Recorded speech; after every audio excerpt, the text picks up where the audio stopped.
नमस्ते। हिंदी की गूंज पत्रिका जो कि जापान टोक्यो से निकलती है, उसका और उसकी संपादिका और संरक्षिका महोदया श्रीमती रमा शर्मा का मैं दिल से आभार प्रकट करती हूँ। उन्होंने मुझे एक और मौका दिया अपनी पत्रिका के लिए एक वीडियो प्रेषित करने का। तो आइए सुनते हैं मेरा एक लेख, क्रिसमस के रोचक तथ्य। 25 दिसंबर यानी कि क्रिसमस पूरे विश्व में हर्षोल्लास के साथ मनाया जाता है। इसे क्यों मनाते हैं, कैसे मनाते हैं, क्या करते हैं, आदि आदि हम सब जानते हैं। आज मैं आपको बताने वाली हूँ कुछ अलग हटकर, इससे जुड़ी रोचक बातें, तथ्य, अनोखी दास्तां। ये तथ्य मैंने कई जगहों से पढ़ कर लिए हैं। तो आइए सुनिए, जानिए और समझिए। क्रिसमस को एक्समस भी कहते हैं। एक्स प्राचीन ग्रीक भाषा से आता है और यह मसीह को भी संदर्भित करता है, इसीलिए एक्समस का अर्थ क्रिसमस होता है।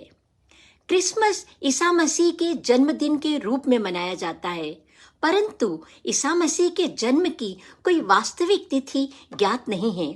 ऐसा माना जाता है कि दिसंबर के 25वें दिन को उनकी मृत्यु के वर्षों बाद रोमन कैथोलिक चर्च द्वारा उनके जन्मदिन को चिन्हित करने के लिए चुना गया।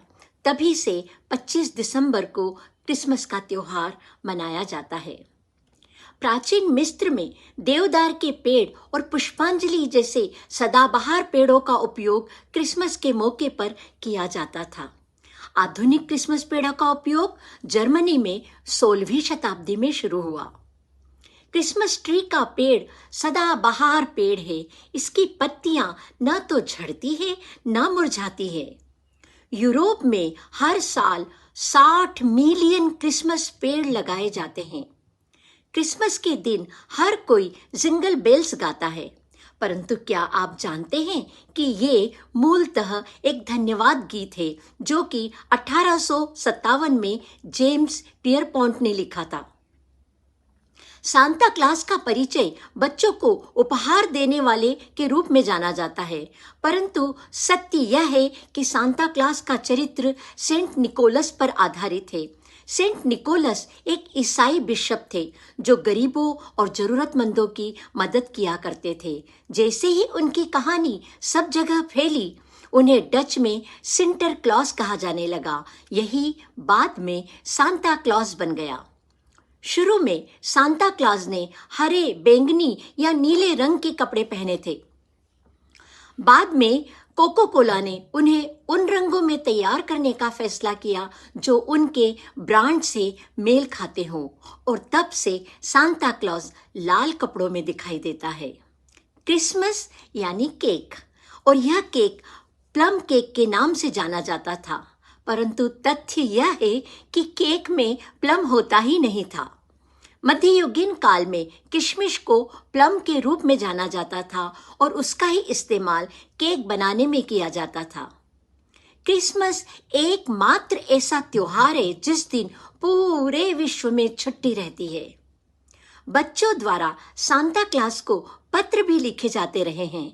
अमेरिका में यह सारे पत्र इंडियाना को भेजे जाते हैं। कनाडा में यह पत्र एक स्वैच्छिक समूह को भेजे जाते हैं। ये लोग इन पत्रों को पढ़कर बाकायदा इनका जवाब भी देते हैं। सांता सबको उपहार देता है, परंतु आप भी सांता को उपहार दे सकते हैं। और वो उपहार क्या है बताऊं? सिर्फ कुकीज या दूध, ताकि यात्रा के दौरान वह ताकत महसूस कर सके। माना जाता है कि अमेरिकन गीतकार और गायक इरविन बर्लिन का गाना व्हाइट क्रिसमस अब तक का बेस्ट सेलिंग गाना है। इसकी 100 मिलियन से अधिक प्रतियां बिक चुकी हैं।